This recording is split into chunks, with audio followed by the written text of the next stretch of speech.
We are going to have an interview for half an hour.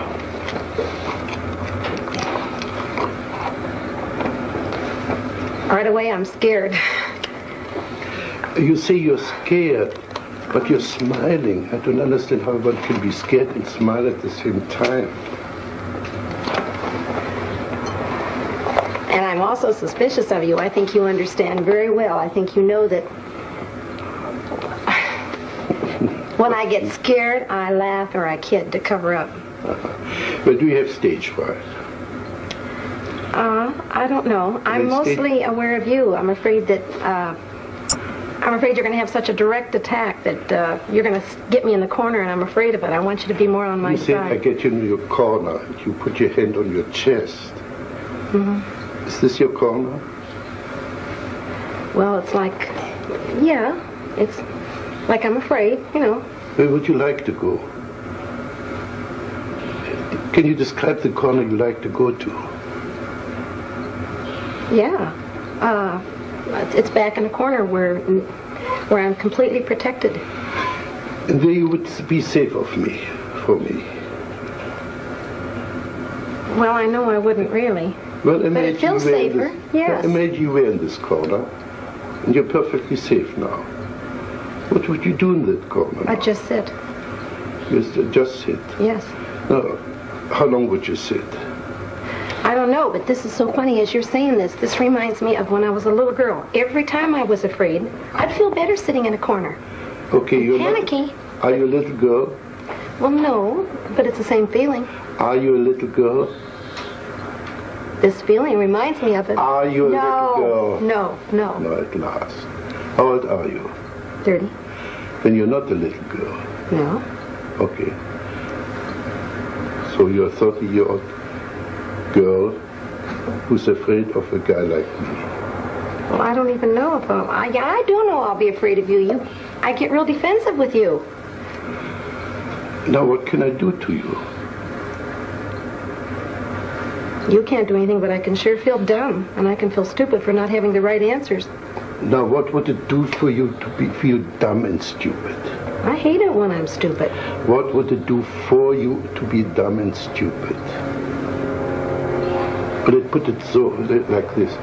What would it do to me if you would play dumb and stupid? It makes you all the smarter and all the higher above me. Then I really have to look up to you because you're so smart. Yeah. Oh, yeah. And butter me up right and left. No, I think you can do that all by yourself.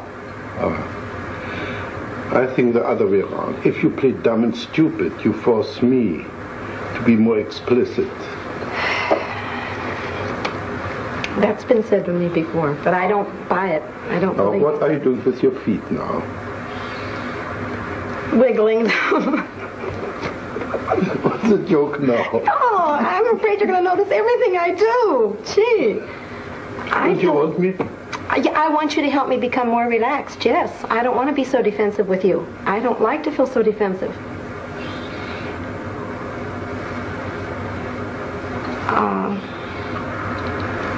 You're acting like you're treating me as if I'm stronger than I am, and I want you to protect me more and be nicer to me.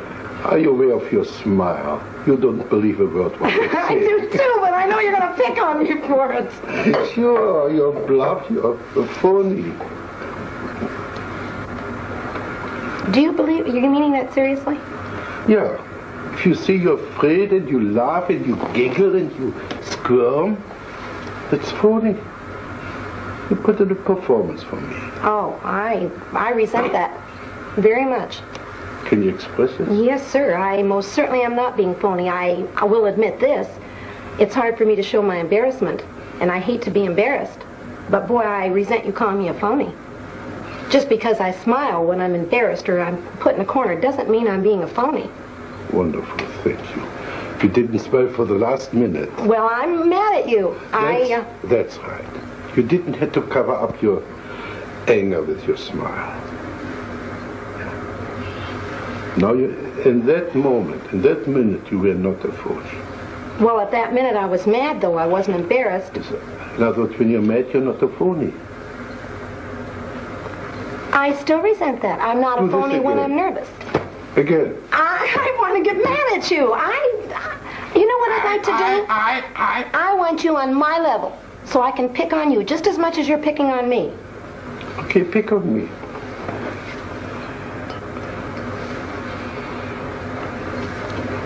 I have to wait till you say something that I can pick on, but... What does this mean? Can you develop this movement? It's, I can't find words. I want to... Develop this, as if you were dancing.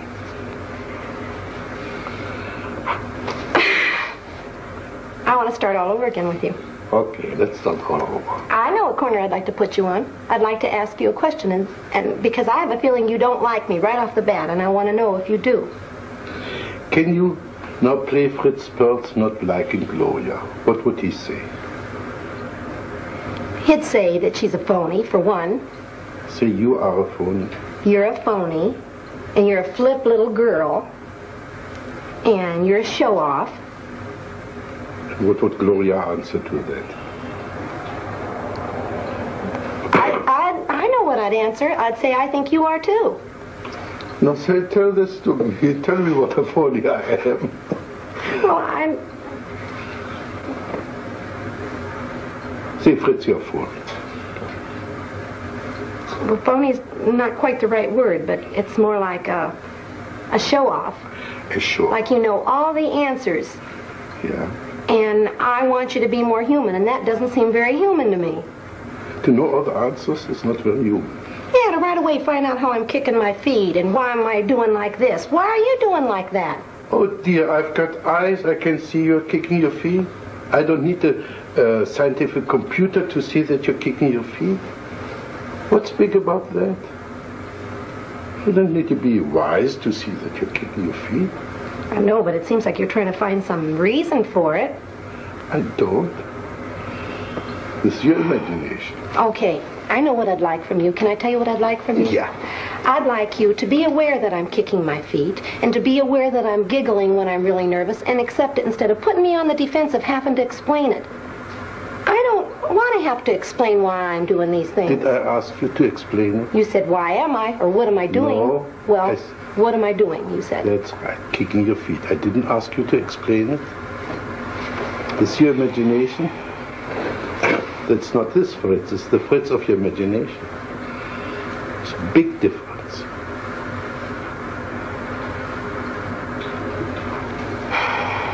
Now do this again. Again.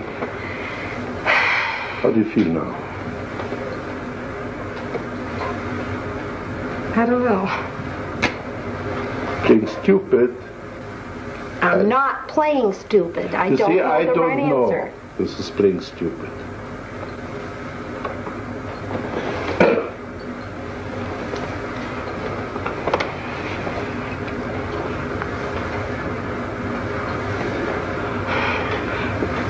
You did something with your hair there. Is by any chance something in my hair what you object to? No. No. Okay. No, but your hair and your features go along with the feeling I had about you earlier. I had a feeling I could be afraid of you. And you're the type of person that seems like you demand so much respect, and you're... Please play Fritz. I demand so much respect. Play this Fritz you just saw. Well, you know how smart I am. I know more about psychology than you do, Gloria. So anything I say, of course, is right.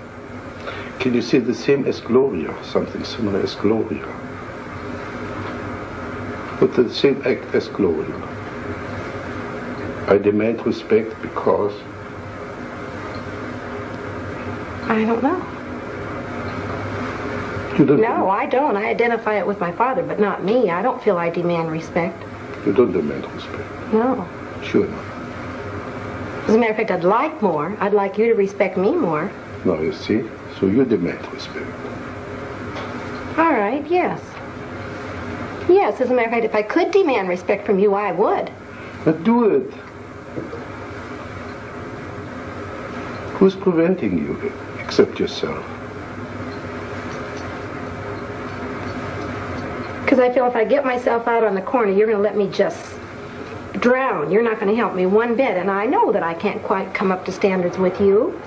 What should I do when you're in the corner? Encourage me to come out. Ah, you don't have enough courage to come out by yourself. You need somebody to pull little damsel in distress out of a corner. Yes. So anytime you want somebody to pay attention to you, call into a corner and wait till the rescuer comes. Yes, that's exactly what I'd like. And this is what I call phony. Pardon me? This is what I call phony. Why is it phony? I'm admitting to you what I am. How is that a phony? That is a phony because it's a trick, it's a gimmick to crawl into a corner and wait there till somebody comes to your rescue. I'm admitting it. I know what I'm doing. I'm not being phony. I'm not pretending I'm so brave. I resent that. I feel like you're saying unless I come out openly and stand on my own, I'm not a phony. Baloney. I'm just as real sitting in that corner as I am out here all by myself. But you're not sitting in that corner. Well, not now.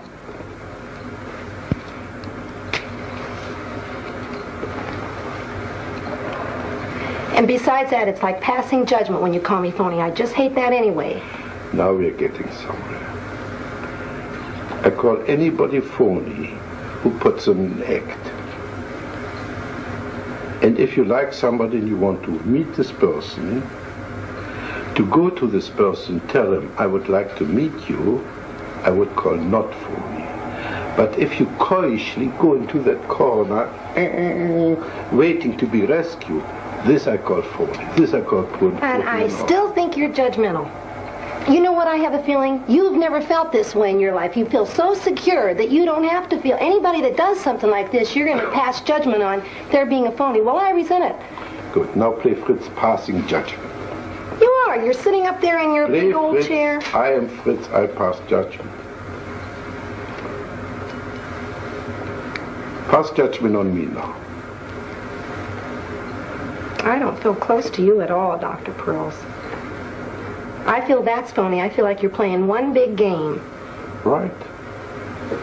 Sure, we're playing games, but in spite of the games, I think I've touched you now and then.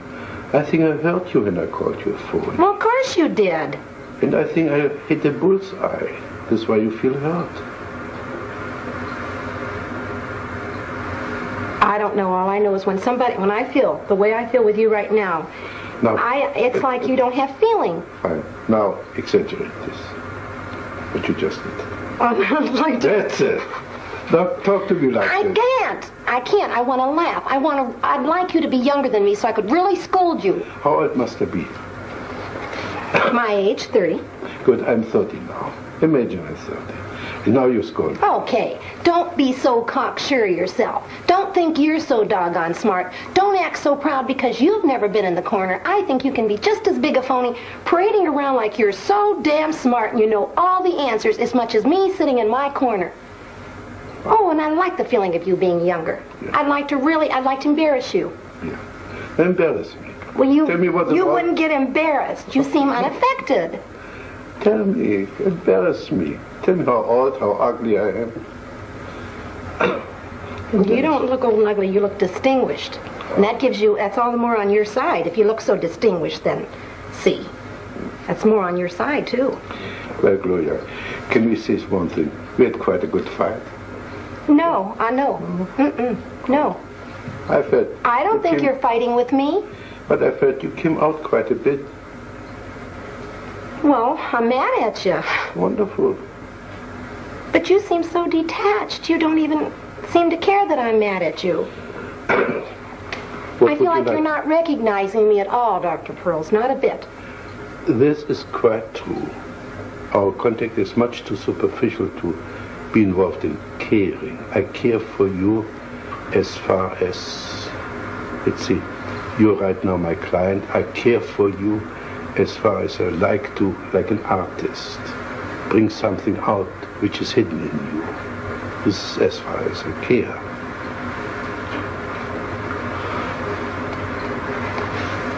Well, I'd like you to I'd like to feel that there's it's frustrating. If I were to leave you right now and not see you again, it would frustrate me to feel like there hadn't been more contact. I feel completely out of contact with you. Like I'm talking to the baby that doesn't understand me, or something like that. I don't feel like we're a bit in contact, and that frustrates me. That bothers me more than being angry with you. I'd rather we were angry and fought than to have no contact. Yeah, this reminds me of when my husband and I used to fight. He sits there and he listens to me, but he's not even aware of how much I hate him and how mad I am at him. I'd rather affect you. You to really hate me or something. And I feel like you're purposely staying out of contact with me. How should I be? Give me your fantasy. How could I share you my concern with you? I can't say in words. I know the feeling I'd see on you, but I can't say. It's just a feeling like, I don't know. It's like I want you to respect me more as a human being, that I've got feelings. Now we come back to the beginning. So you want respect? Yes, I do. I do. See. This is a different kind of respect than I meant the first time. But you need respect. Yes. I respect you so much as a human being that I refuse to accept the phony part of yourself and address myself to the genuine part. Right now, the last few minutes, you were wonderfully genuine. You were not playing anymore. I could see you were really hurting. Well, I don't feel I've got a right when I don't like somebody or I disagree with somebody who's doing. If I should respect them, if they're above me, they're superior to me, I don't feel I've got a right to really, really tell you how mad I am at you. That's rubbish. You're now jacketing. You're getting back into your safe corner. Well, that's the way it feels. That's what the safe corner feels like to me. That's right. Now go back to your safe corner. Because we have to part very soon. You stayed in your safe corner. You came out for a moment. You nearly met me. You could get a little bit angry with me. Now go back to your safety. I feel like you're telling me the only way you respect me as a human being if I'm aggressive and forceful and strong. I feel like you couldn't even accept I'd be scared to death to cry in front of you. I feel like you'd laugh at me and call me a phony. I feel like you don't accept my weak side only when I'm yelling back at you or hollering at you.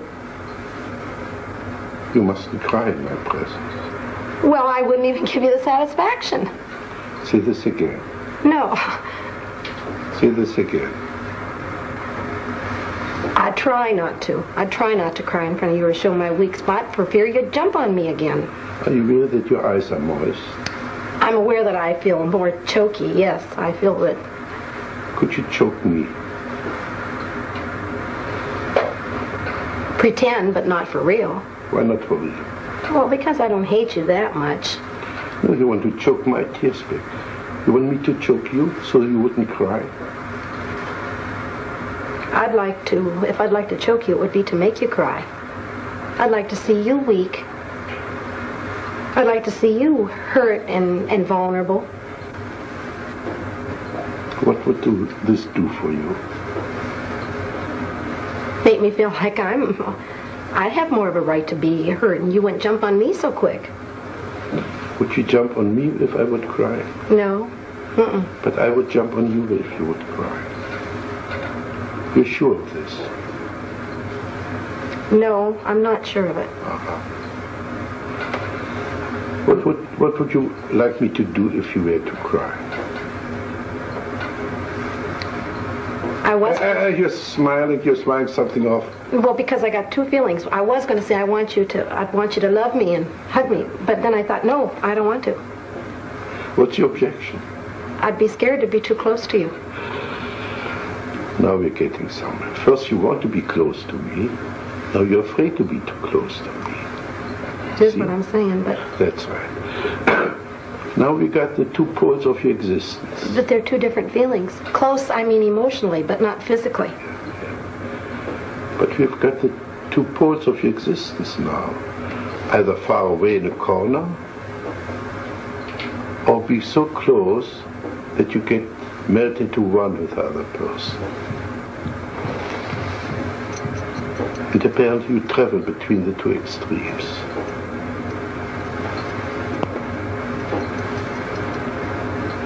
I do.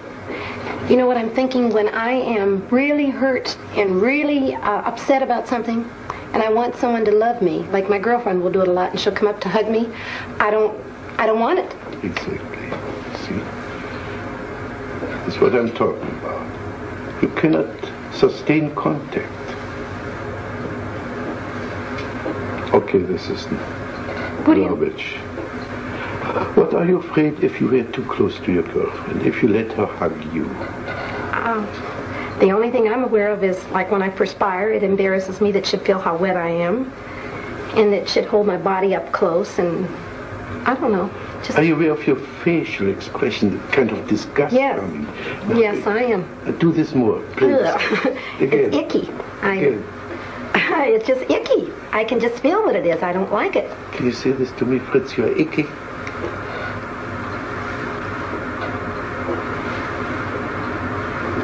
No. No?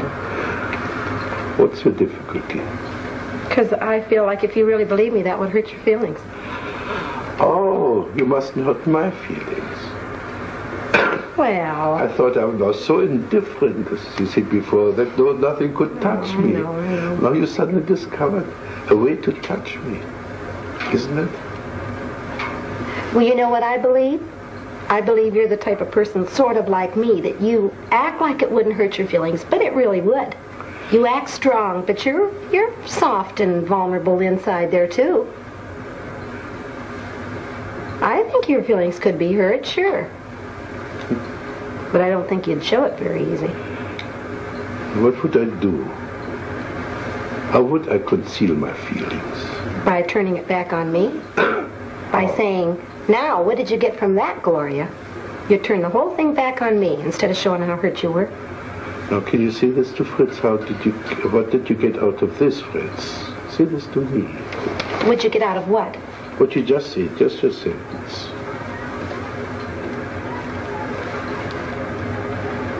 Sure, I know what you'd get out of it. If I said, what did you get out of this, Fritz? You'd say, nothing. It didn't bother me. It was you that did it. You still wouldn't let me know you were hurt. But I know what it would be if you told your true feelings, that you didn't want to show your hurt, so you covered it up.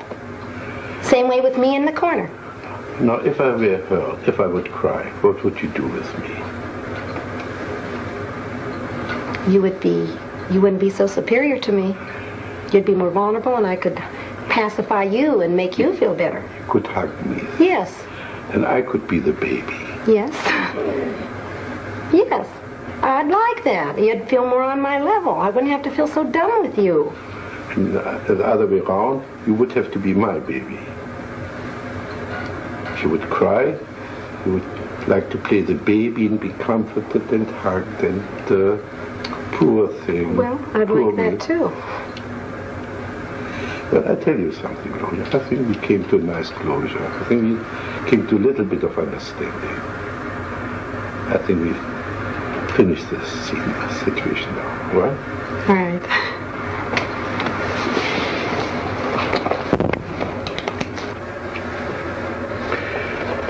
The demonstration was, in my opinion, quite successful and consistent with my theoretical outlook.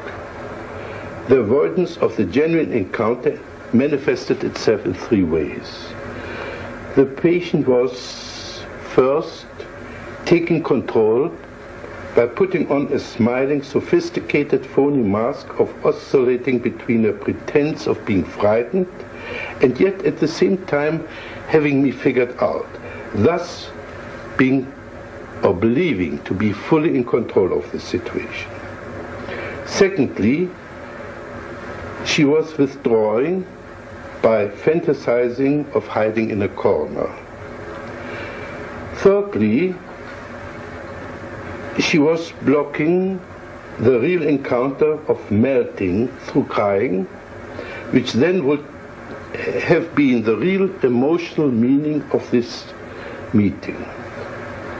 The patient was capable of identifying herself with several fantasies she had projected onto me. This was especially evident with regard to her initial denial for a need to be respected. The need for environmental support started to come out besides her need to get respected. It was verbalized in a wish to be cared for, rescued from the corner, and so on. I broke off the session when the first tears began to appear. She began to play the role of the lonely child and apparently wanted to be hugged and comforted. But here too the assimilation of her projection began to work, and she began to experience holding me like a baby. Apart from assisting her and assimilating her in some projections, the main therapeutic factor was to show her the inconsistency of her verbal and non-verbal behavior. For instance, saying that she was frightened and smiling at the same time. A frightened person does not smile. Where I failed was in the direction of her embarrassment. This embarrassment was protected by her brazenness and anger. To get to her existential embarrassment, we would have to work through and eliminate the phoniness, that is the ease with which we can superficially assume any role that is required for a specific situation. This pseudo-adaptation is her way of coping with life. This is about what I got out of this session.